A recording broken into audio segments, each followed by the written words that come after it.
the new Louvre. Salle des Empereurs. Salle des Empereurs. From 1870 to 1981. Memorial plaques honoring the Louvre's defenders. In May 1871, the Louvre narrowly escaped serious damage during the suppression of the Paris Commune. On the 23rd of May 1871, as the French army advanced into Paris, a force of communards led by Jules Bergeret set fire to the adjoining Tuileries Palace. The fire burned for 48 hours, entirely destroying the interior of the Tuileries and spreading to the northwest wing of the museum next to it.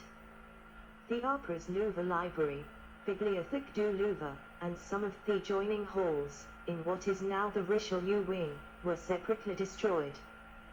But the museum was saved by the efforts of Paris firemen and museum employees led by curator Henri Barbet de Huy. 52. Following the end of the monarchy, several spaces in the Louvre's south wing went to the museum. The Salle du Mainac was transferred to the museum in 1879, and in 1928 became its main entrance lobby. 53. The large Salle des Etats that had been created by Le Fur between the Grande Gallery and Pavillon d'Inan was redecorated in 1886 by Edmond Guillaume, Le Fur's successor as architect of the Louvre, and opened as a spacious exhibition room. 54. 55. Edmond Guillaume also decorated the first floor room at the northwest corner of the Corkery, on the ceiling of which he placed in 1890 a monumental painting by Carolus Duran, the Triomphe of Marie de Medici, originally created in 1879 for the Luxembourg Palace. 55. The Louvre's monumental Escalier des Roues, topped by the winged Victory of Samothrace, took its current appearance in the early 1930s. Meanwhile, during the Third Republic, 1870-1940, the Louvre acquired new artifacts mainly via donations, gifts, and sharing arrangements on excavations abroad. The 583-item collection Larquez, donated in 1869 by Louis Larquez, included works by Chardin, Fragonard, Rembrandt and Watteau. 20. 70-71. In 1883, the winged Victory of Samothrace, which had been found in the Aegean Sea in 1863, was prominently displayed as the focal point of the Escalier des Roues. 20.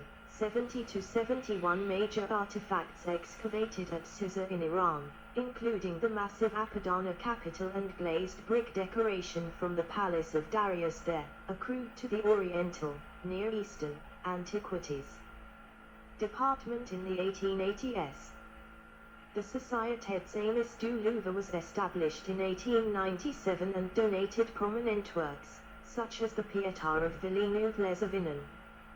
The expansion of the museum and its collections slowed after World War I. However, despite some prominent acquisitions such as Georges de la Tour St. Thomas and Baron Edmond de Rothschild's 1935 donation of 4,000 prints, 3,000 drawings, and 500 illustrated books. From the late 19th century, the Louvre gradually veered away from its mid-century ambition of universality to become a more focused museum of French, Western and Near Eastern art, covering a space ranging from Iran to the Atlantic. The collections of the Louvre's Musée Mexicain were transferred to the Musée d'Ethnographie du Trocadero in 1887. As the Musée de Marine was increasingly constrained to display its core naval-themed collections in the limited space it had in the second-floor attic of the northern half of the Corkery, many of its significant holdings of non-Western artifacts were transferred in 1905 to the Trocadero Ethnography Museum, the National Antiquities Museum in Saint-Germain-en-Laye, and the Chinese Museum in the Palace of Fontainebleau. 56. The Musée de Marine itself was relocated to the Palais de Chaillot in 1943. The Louvre's extensive collections of Asian art were moved to the Guimet Museum in 1945.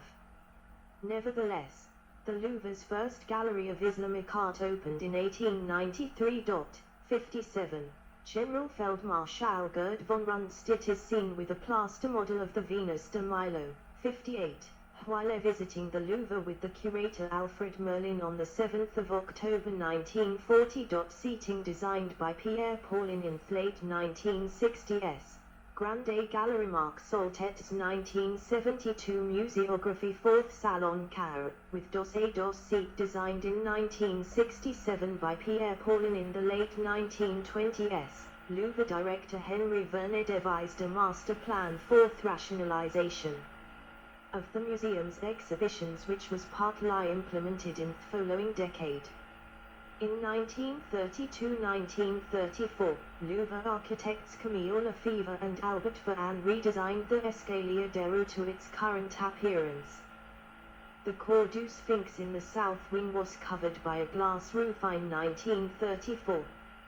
Decorative arts exhibits were expanded in the first floor of the north wing of the Cour Carré, including some of France's first period room displays.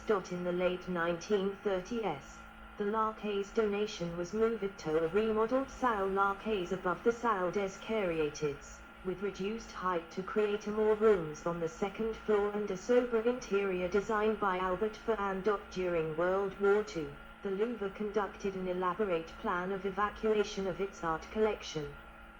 When Germany occupied the Sudetenland, many important artworks such as the Mona Lisa were temporarily moved to the Château de Chambord. When war was formally declared a year later, most of the museum's paintings were sent there as well.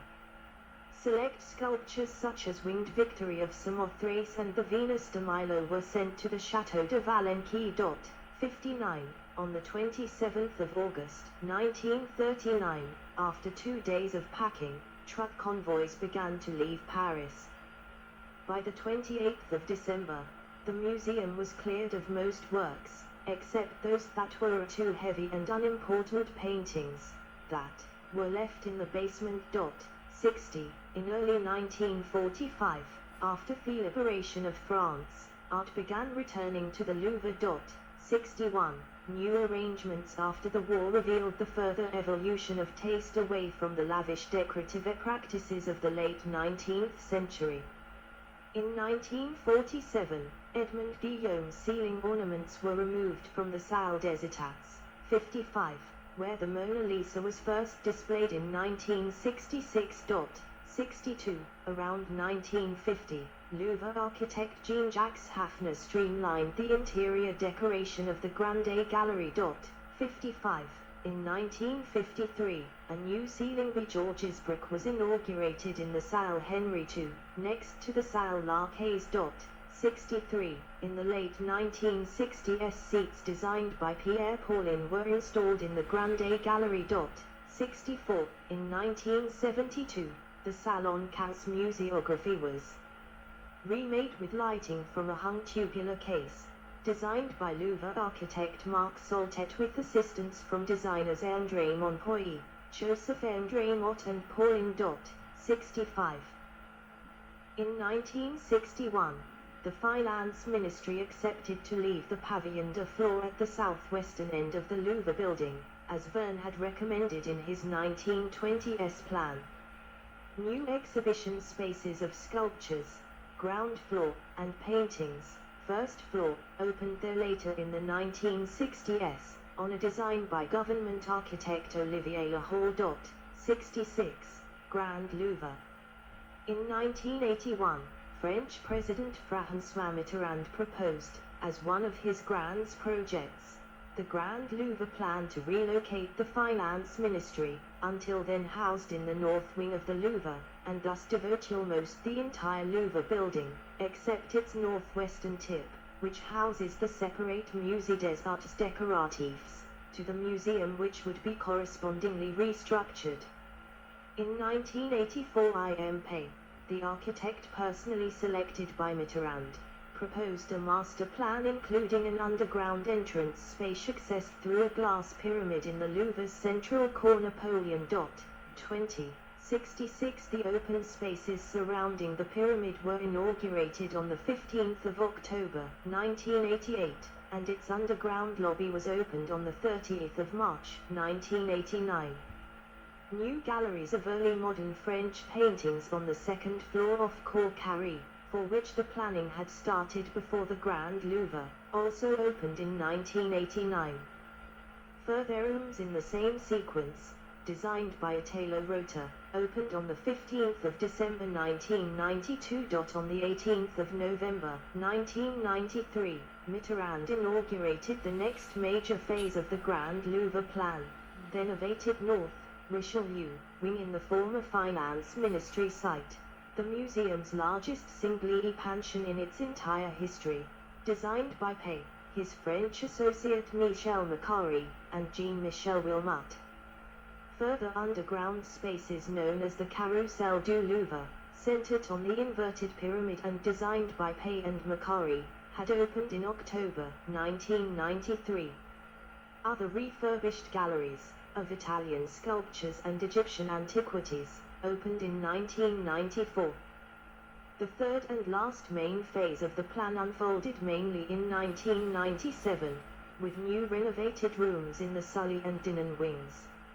A new entrance at the Porte des Lions opened in 1998, leading on the first floor to new rooms of Spanish paintings. As of 2002, the Louvre's visitor count had doubled from its pre-Grand Louvre levels. 67. The Napoleon Courtyard and I.M. Pei's Pyramid in its center, at dusk. The Napoleon Courtyard and I.M. Pei's Pyramid in its center, at dusk. 21st century.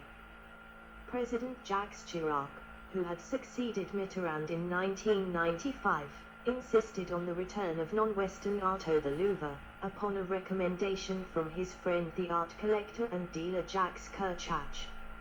On his initiative, a selection of highlights from the collections of what would become the Musée du Quai. Ceiling by C. White Wombly installed in 2010 in the Salle des Bronzes before the room's redesign in 2021. Branly Jacques Chirac was installed on the ground floor of the Pavillon des Sessions and opened in 2000. 6 years ahead of the Musée du Quai Branly itself. The main other initiative in the aftermath of the Grand Louvre project was Chirac's decision to create a new Department of Islamic Art, by executive order of the 1st of August, 2003, and to move the corresponding collections from their prior underground location in Richelieu wing to a more prominent site in the Dinan wing. That new section opened on the 22nd of September, 2012, together with collections from the Roman-era Eastern Mediterranean, with financial support from the El Walid bin Talal Foundation and on a design by Mario Bellini and Rudy Ricciotti. 68, 69, 70, in 2007. German painter Anselm Kiefer was invited to create a work for the north stairs of the Perrault Colonnade, Athanor. This decision announces the museum's re-engagement with contemporary art under the direction of Henry Loyerit, 50 years after the institution's last order to a contemporary artist's, George Brick. 71. In 2010, American painter C. White Wombly completed a new ceiling for the Salle des Bronzes, the former Salle La Caisse, a counterpoint to that of brick installed in 1953 in the adjacent Salle Henry II. The room's floor and walls were redesigned in 2021 by Louvre architect Michel Gautel to revert the changes made by his predecessor Albert Ferran in the late 1930s, triggering protests from the C. White Wombly Foundation on grounds that the then-deceased painter's work had been created to fit with the room's prior decoration. 72.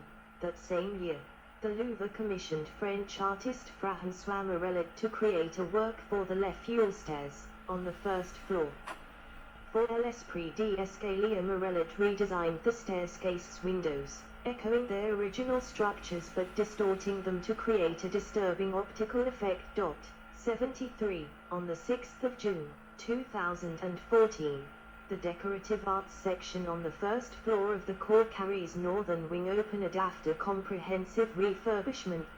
74. In January 2020, under the direction of Jean-Luc Martinez, the museum inaugurated a new contemporary art commission, El Onde do Midi by Venezuelan kinetic artist Elias Crespin. The sculpture hovers under the Escalier du Midi, the staircase on the south of the Pero Colonnade. 75. The Louvre, like many other museums and galleries, felt the impact of the COVID-19 pandemic on the ensemble cultural heritage. It was closed for 6 months during French coronavirus lockdowns and saw visitor numbers plunge to 2.7 million in 2020, from 9.6 million in 2000.